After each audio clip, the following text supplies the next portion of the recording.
Una vez que hemos definido tanto los mapas de elevación como los mapas de altura de los edificios y hemos configurado la estación base, su emplazamiento, el transmisor y la celda que vamos a utilizar, lo siguiente es realizar un cálculo de las pérdidas de propagación. Estas pérdidas de propagación se van a utilizar para todo el análisis del sistema. Sin ellas no podremos saber cuál es el nivel de señal recibido en cada punto del mapa. Sin ellas no podremos saber cuál es la relación señal-ruido y por lo tanto no podremos ver cuál es el throughput máximo alcanzable por la tecnología. Necesitamos por tanto hacer ese cálculo. Ya os he comentado antes que dentro de la definición del transmisor se define el modelo de propagación que vamos a utilizar, que en concreto hemos elegido el WLL. Pero lo siguiente que tenemos que hacer es decir sobre qué zona queremos hacer esos cálculos, porque este mapa en principio es extenso, es tan grande como nosotros queramos y podremos hacer el cálculo de pérdida de propagación hasta en el infinito. Una forma muy sencilla de hacer este análisis, es centrarnos en la zona que nos interesa, en este caso esta zona de aquí, y irnos a la zona geográfica, en zonas, tendremos la zona de cómputo o computation zone. Lo que tenemos que hacer es definir esa zona de cómputo. La forma más fácil de hacerlo es darle botón derecho sobre esta carpeta y decirle que la zona de cómputo coincida con la ventana que estamos ahora mismo viendo, que coincida con el mapa. Entonces lo que hace es definir este cuadrado rojo que será la zona de cómputo. Fuera de cuadrado no hará ningún cálculo de pérdidas de propagación. Lo siguiente que tenemos que hacer es ir a datos y definir una predicción nueva, botón derecho sobre la carpeta de predictions, new, y fijaros los estudios típicos o estándares que tiene Atoll, desde cobertura por transmisor, es decir, transmisor a transmisor, decirme qué cobertura tiene, por nivel de señal en el sistema, para ello lo que hace es quedarse con el nivel de señal de la mejor transmisor en cada punto, las zonas de solape entre celdas, un análisis de señal efectiva en uplink y downlink, la cobertura sobre nivel de señal portadora carrier sobre interferencia más ruido, la cobertura de Bearer, es decir, me identificará zona a zona en cada una de ellas quién es el mejor portador, cobertura de throughput y cobertura de calidad. El primer análisis que hay que hacer siempre es el de nivel de señal, puesto que sin este cálculo, en el que calcula las pérdidas de propagación, no podremos proseguir. Le decimos que sí y me incluye aquí las características de este estudio. En concreto, vamos a llamar a este estudio un estudio de cobertura. Vamos a decirle que tengo una resolución de 10 metros, igual que la resolución del cálculo de las pérdidas de propagación. Y queremos definir el nivel de señal desde menos 107 hasta menos 70, por ejemplo. Definiendo este menos 107 como la sensibilidad, es decir, fuera de este valor no tendremos nivel de señal. A la hora de dibujar, estos serían los niveles que va a mostrar en dBm, podemos decir distintos tipos de análisis. Y queremos aquí definir el shading desde menos 70 hasta menos 107. Muy bien. De forma que él me hace una degradación de nivel de señal por colores. Aplico y acepto. La cobertura está definida, este estudio está definido, pero no lo hemos realizado. Para realizarlo, clicamos en el botón derecho, calcular, y hace el estudio de pérdidas de propagación. Este es el análisis que ha ocurrido. Vamos a analizarlo en profundidad. Lo que ha ocurrido es que efectivamente la señal se propaga en la dirección del azimut, eso es correcto. Pero fijaros como primero que vemos que en las proximidades de la estación base no tenemos señal. ¿Esto a qué es debido? Pues básicamente a que esta antena tiene un diagrama de radiación. Y ese diagrama de radiación también es vertical.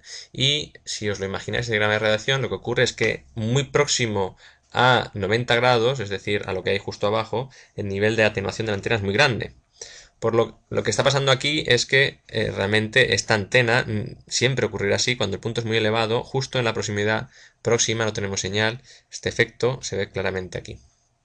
Además, en la zona que debíamos de tener señal aparece esta fila de edificios que son altos. Acordaos del Point Analysis Tool, ahora tiene a lo mejor más sentido hacer este análisis. En esta zona me voy a aproximar. En esta zona próxima, el problema es que tenemos, fijaros, un edificio en la línea del diagrama de radiación, este es el tilt propio de la antena, que me evita que tenga señal en ese punto. Más allá de esto, pues bien, estos edificios están presentes, pero el sistema es capaz de superarlo, pues otros niveles de señal mayores en estas zonas. ¿Por qué hacia aquí hay radiación? Pues básicamente porque esta señal rebota sobre estos edificios y se va en esa dirección, y además porque en esa dirección no tenemos ningún edificio a la vista. Entonces, aunque la antena tiene unas pérdidas por la diferencia de azimut, al no tener edificios nos garantiza un nivel de señal importante hacia allá, que no queremos. Por lo tanto, visto que en la zona que nos interesa tenemos determinados problemas de cobertura, como podemos observar, voy a ocultar el mapa de la ciudad, vemos que hay fallos de cobertura, pues lo que nos interesaría, por ejemplo, es cambiar en el transmisor la antena y hacerla más estrecha. Por lo tanto, con mayor ganancia, vamos a hacerla de 33 grados, de forma que nos evitemos los niveles de señal en esa dirección.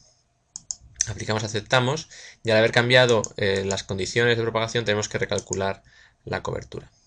Fijaros que al recalcular la cobertura el nivel de señal ha cambiado realmente ostensiblemente. El efecto que queríamos conseguir, que era evitar esta cobertura en esta dirección, no se ha conseguido porque sigue habiendo unos ecos importantes y además con mayor ganancia en esa dirección, pero lo que sí que se ha conseguido es aumentar ostensiblemente el nivel de cobertura en la zona que nos interesa, en la zona de la pedanía de la ciudad que queremos cubrir. Otro tipo de análisis de predicción que os he dicho que es muy interesante es la cobertura por throughput. Es decir, cuál es el nivel de señal que podríamos llegar a tener máximo en este sistema. Fijaos que aquí la cobertura está desde pocos K hasta 10 megabits por segundo. Tenemos que definir un tipo de terminal. Vamos a considerar el de rooftop, es decir, el que está en la azotea, un terminal CPE. Y por tanto un sistema que es pedestrian, no tiene movilidad, de hecho fijo. Las condiciones de carga pues en este momento no las tenemos porque no hemos simulado y bueno, pues aceptamos este análisis de cobertura de throughput. Vamos a mirarlo así, throughput en downlink, aplicar, aceptar y hacemos el cálculo de este throughput. Y aquí nos indica cuál es el nivel de señal que podemos esperar en todo el sistema dado nuestro transmisor. Fijaros que ya nos está diciendo básicamente que hay zonas en las que no vamos a tener señal. Vale, aquí tenemos valores de señal que hemos determinado, que tenemos. Fijaros la leyenda de colores, pues entre 7 megas o similar. Tenemos unos niveles de señal buenos. Esta zona amarilla está cerca de los 7 megas, pero hay zonas de esta pedanía en la que no tendremos cobertura. Esto siempre va a pasar cuando hagamos una transmisión en WiMAX, que no siempre podemos garantizar al cliente final que le vamos a dar cobertura. De hecho, será necesario desplegar un técnico que vaya al cliente, que haga pruebas de cobertura con un equipo de medición y que determine si es posible o no hacer asociar a este usuario a nuestra estación base, o si por contra tenemos que cambiar características de la estación, aumentar la potencia, etc. Lo siguiente que haremos después de hacer este análisis de predicción es analizar un escenario de usuarios que quieren transmitir, que quieren recibir y queremos ver con esta herramienta si le podríamos dar cobertura suficiente.